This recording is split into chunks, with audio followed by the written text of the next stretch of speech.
Hello दोस्तों, तो कैसे हैं आप सब। आज मैं फिर आपके लिए लेकर आई हूँ एक अनोखी और नई कहानी। तो चलिए शुरू करते हैं। महाभारत में कई रहस्य छुपे हुए हैं, जिनमें से कुछ तो लोग जानते हैं, जबकि कई ऐसे रहस्य भी हैं जिनके बारे में बहुत कम लोगों को पता है।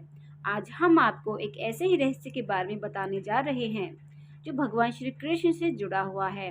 वैसे तो श्री कृष्ण के बारे में सब जानते हैं कि वो भगवान विष्णु के अवतार थे और महाभारत युद्ध के सबसे बड़े सूत्रधार। लेकिन क्या आप यह जानते हैं कि महाभारत काल में एक नहीं बल्कि तीन कृष्ण थे। तो चलिए बताते हैं। महाभारत के एक कृष्ण के बारे में तो आज जान ही गए, लेकिन दूसरे कृष्ण के बारे में जानकर आप हैरान रह जाएंगे। इस दूसरे कृष्ण का नाम है महर्षि वेद व्यास, जिन्होंने महाभारत की रचना की थी। दरअसल महर्षि वेद व्यास का असली नाम श्री कृष्ण द्वैपायन था। इस संबंध में दो कथाएं प्रचलित हैं। पहला ये कि महर्षि देवव्यास का रंग सांवला था और उनका जन्म एक द्वीप पर हुआ था, इसलिए उनका नाम श्री कृष्ण द्वैपाय पड़ गया।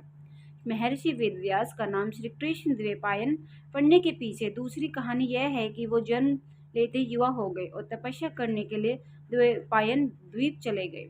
कई सालों तक लगातार तपस्या करने से उनका रंग काला हो गया, इसलिए उन्हें श्री कृष्ण द्वैपायन कहा जाने लगा। तीसरे कृष्ण को तो आपने टीवी सीरियल कृष्ण लीला में जरूर देखा होगा। हाँ, लेकिन इस तीसरे कृष्ण को नकली कृष्ण कहा जाता है। दरअसल पंड देश के राजा का नाम पोटक था, जाकी देश में वह पुरुषोत्तम नाम से विख्यात था। पोडक के पिता का नाम वसुदेव था, इसलिए वह खुद को वासुदेव कहता था। उसके मूर्ख और चापलूस मित्रों ने भी उसे यह बता दिया था कि असल में वही भगवान विष्णु का अवतार है, वही असली कृष्ण है। यह बात उसके दिमाग में इतनी घर कर गई थी और उसने भगवान श्री कृष्ण की तरह ही अपना रंग रूप बना लिया था। पोडक ने भगवान श्री कृष्ण की तरह ही नकली चक्र, शंख, तलवार, मोर, मुकुट, कौस्तुभ, मणि और पीला वस्त्र धारण कर लिया था।